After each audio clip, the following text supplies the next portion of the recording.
जय माता दी दोस्तों, श्री जगदम्बिकाय नमः। ओम ऐं ह्रीं क्लीं चामुण्डाय विचेद। श्रीमद्देवी भागवत महापुराण पंचम स्कंद अथेक अध्याय। शुंभ और निशुंभ को ब्रह्मा जी द्वारा वरदान, देवताओं के साथ उनका युद्ध और देवताओं की पराजय। व्यास जी बोले, हे राजन सुनिए, मैं देवी का उत्तम चरित्र कहता हूँ। यह संपूर्ण प्राणियों को सुख देने वाला तथा समस्त पापों का नाश करने वाला है। पूर्व काल में शुंभ और निशुंभ नामक दो असुर भाई थे। वे बड़े बलवान, महापराक्रमी तथा पुरुषों से अवध्य थे। उनके पास बहुत से सैनिक थे। वे दोनों वीर देवताओं को सदा दुख देते रहते थे। वे बड़े दुराचारी तथा मदमत्त थे। उनके पास बहुत अधिक दानव थे। अंबिका ने देवताओं के हित के लिए उन दोनों दानव को उनके परिचारों समेत अत्यंत भीषण संग्राम में मार डाला। महाबाहु, चंडमुंड, महाभयंकर, रक्तबीज और धूम्रलोचन नामक असुर, वे सब भी भगवती के द्वारा रणभूमि में मारे गए थे। उन सब का वध करके भगवती अंबिका ने देवताओं का बहुत बड़ा भय दूर कर दिया। तदनंतर देवताओं ने पवित्र सुमेरु पर्वत पर उन देवी का स्तंभन तथा विधिवत पूजन किया। राजा बोले, पूर्व काल में ये दोनों दानव कौन थे? वे बड़े बड़े बलशालियों से भी श्रेष्ठ कैसे हुए? उन्हें राज सिंहासन पर किसने प्रतिष्ठित किया? स्त्री के द्वारा वे कैसे मारे गए? किस देवता की तपस्या के परिणाम स्वरूप प्राप्त वरदान से वे महाबली हुए और किस प्रकार वे मारे गए? यह सब विस्तार पूर्वक बताइए। व्यास जी बोले, हे राजन, अब आप समस्त पापों का नाश करने वाली, सभी प्रकार के अभिष्ट फल प्रदान करने वाली, मंगलमयी तथा भगवती के चरित्र से ओतप्रोत दिव्य कथा सुनिए। पूर्व काल में शुंभ निशुंभ नामक दो दैत्य पाताल से भूमंडल पर आ गए। वे दोनों भाई देखने में बड़े सुंदर थे।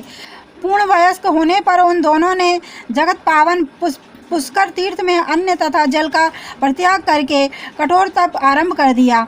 योग साधना में तत्पर रहने वाले शुंभ और निशुंभ एक ही स्थान पर आसन लगाकर 10,000 वर्षों तक घोर तपस्या करते रहे।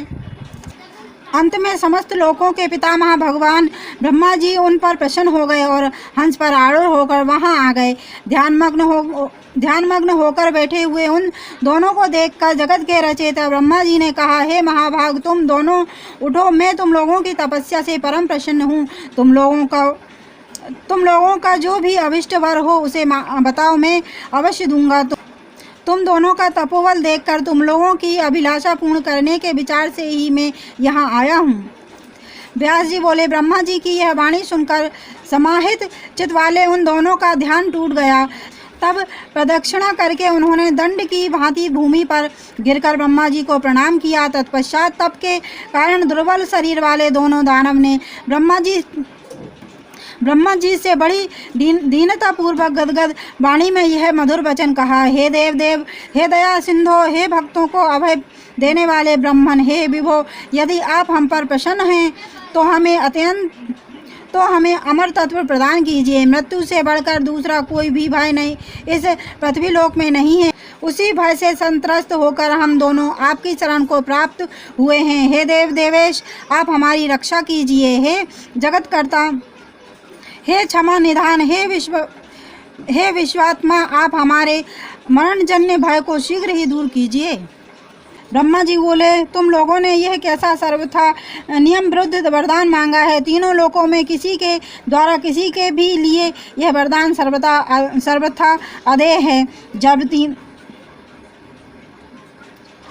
जन्म लेने वाले की मृत्यु निश्चित है और मरने वाले का जन्म निश्चित है। विश्व की रचना करने वाले प्रभु ने यह नियम पहले ही निर्धारित कर रखा है। सभी प्राणियों को निश्चित रूप से मरना ही पड़ता है, इसमें संदेह नहीं है। अतः इसके अतिरिक्त तुम लोगों का जो भी दूसरा अभिलाषित वर हो उसे मांग लो, मैं अभी देता हूँ। व्यास जी बोले, हे राजन, ब्रह्मा जी की यह बात सुनकर उन दोनों दानवों ने परस्पर भली भांति विचार करने के उपरांत अपने सम्मुख खड़े उन ब्रह्मा जी को प्रणाम करके कहा, हे कृपा सिंधु देवता, मनुष्य, मृग अथवा पक्षी, इनमें से किसी भी पुरुष जाति के द्वारा हमारा मरण ना हो, यही हमारा अभिष्ट वर है। इसे आप हमें प्रदान करें। ऐसी कौन बलवती स्त्री है जो हम दोनों का नाश कर सके? इस चराचर त्रिलोकी में किसी भी स्त्री से हम नहीं डरते। हे ब्राह्मण, हम दोनों भाई पुरुषों से अबद्ध होवें। हमें स्त्रियों से कोई डर नहीं है, क्योंकि वे तो स्वभाव से ही अबला होती हैं। व्यास जी बोले, उन दोनों का यह वचन सुनकर ब्रह्मा जी ने उन्हें अभिलषित वर दे दिया और प्रसन्न मन से अपने स्थान पर चले गए। ब्रह्मा जी के अपने लोक चले जाने पर वे दोनों दानव भी अपने घर चले गए। उन्होंने वहां पर शुक्राचार्य को अपना पुरोहित बनाकर उनका पूजन किया। तत्पश्चात किसी उत्तम दिन और नक्षत्रों में सोने का दिव्य तथा सुंदर सिंहासन बनवाकर मुनि ने राज स्थापना के लिए उन्हें प्रदान किया। उन्होंने ज्येष्ठ होने के कारण शुंभ को वह सुंदर राज सिंहासन समर्पित किया। उसी समय अनेक श्रेष्ठ दानव उसकी सेवा करने के लिए शीघ्र वहां उपस्थित हो गए। बलाभिमानी तथा महापराक्रमी चंड और मुंड, ये दोनों भाई भी अपनी सेना तथा बहुत से रथ, घोड़े और हाथी साथ में लेकर उनके पास आ गए। शुंभ को राजा बना हुआ सुनकर उसी के रूप वाला धूम्रलोचन नामक प्रचंड पराक्रमी दैत्य भी उस समय सेना सहित वहां पहुंच गया। उसी प्रकार वरदान के प्रभाव से अत्यधिक बलशाली तथा सूरवीर रक्तबीज भी 2 अक्षौणी सेना के साथ वहां आकर सम्मिलित हो गया। हे राजन, उसके अतिशय बलवान होने का एक कारण यह था कि संग्राम में युद्ध करते हुए उस रक्तबीज के शास्त्राहत होने पर उसके शरीर से जब भूमि पर रुधिर गिरता था, उसी समय उसके ही समान क्रूर और हाथों में शस्त्र धारण किए बहुत से वीर पुरुष उत्पन्न हो जाते थे। रक्त बिंदुओं से उत्पन्न वे पुरुष उसी रक्तबीज के आकार, रूप और पराक्रमी वाले होते थे और वे सभी पुनः युद्ध करने लगते थे। इसलिए संग्राम में महापराक्रमी तथा अजय समझा जाने वाला वह महान असुर रक्तबीज सभी प्राणियों से आबद्ध हो गया था। इसके अतिरिक्त चतुरंगिणी सेना से युक्त अन्य बहुत से पराक्रमी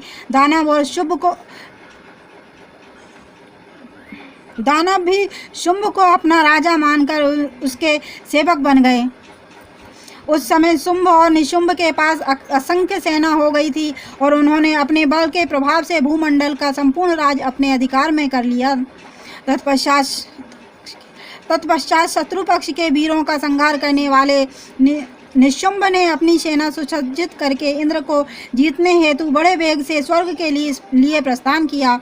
वहां पहुंचकर उसने लोकपालों के साथ घोर युद्ध किया। तब इंद्र ने उसके वक्ष पर वज्र से प्रहार किया। उस वज्रघात से आघात होकर दानव शुंभ का छोटा भाई निशुंभ भूमि पर गिर पड़ा। तब परम साहसी उस निशुंभ की सेना भाग गई। अपने भाई को मूर्छित हुआ सुनकर शत्रु सेना को नष्ट कर डालने वाला शुंभ वहां आकर सभी देवताओं को बाणों से मारने लगा। इस प्रकार किसी भी कार्य को कठिन न समझने वाले उस शुंभ ने भीषण युद्ध किया और इंद्र सहित सभी देवताओं तथा लोकपालों को पराजित कर दिया। तब उस शुंभ ने अपने पराक्रम के प्रभाव से कल्पवृक्ष और कामधेनु सहित इंद्र पद को अधिकार में कर लिया। उस दुस्साहसी शुंभ ने तीनों लोकों पर आधिपत्य जमा लिया और देवताओं को मिलने वाले यज्ञ भावों का हरण कर लिया। नंदन बन पा करके वह महान असुर आनंदित हुआ और अमृत के पान से उसे बहुत सुख मिला। उसने कुबेर को जीतकर उसके राज्य पर अधिकार कर लिया और सूर्य तथा चंद्रमा का भी अधिकार छीन लिया। उसने यमराज को परास्त करके उसका पद स्वयं ले लिया। इसी प्रकार अपने बल के प्रभाव से वरुण का राज अपने अधीन करके वह शुंभ राज शासन स्वयं करने लगा और अग्नि तथा वायु के कार्य स्वयं करने लगा। तब असुरों के द्वारा तिरस्कृत और राज्य छिन जाने के कारण नष्ट शोभा वाले सभी देवता नंदन वन छोड़कर पर्वतों की गुफाओं में चले गए। अधिकार से वंचित होकर वे सब निर्जन वन में भटकने लगे। अब उनका कोई सहारा नहीं रहा, उनके रहने की जगह नहीं रही। वे तेजहीन और आयुधहीन हो चुके थे। इस प्रकार सभी देवता पर्वत की कंदराओं, निर्जन उद्यानों और नदियों की घाटियों में विचरण करने लगे।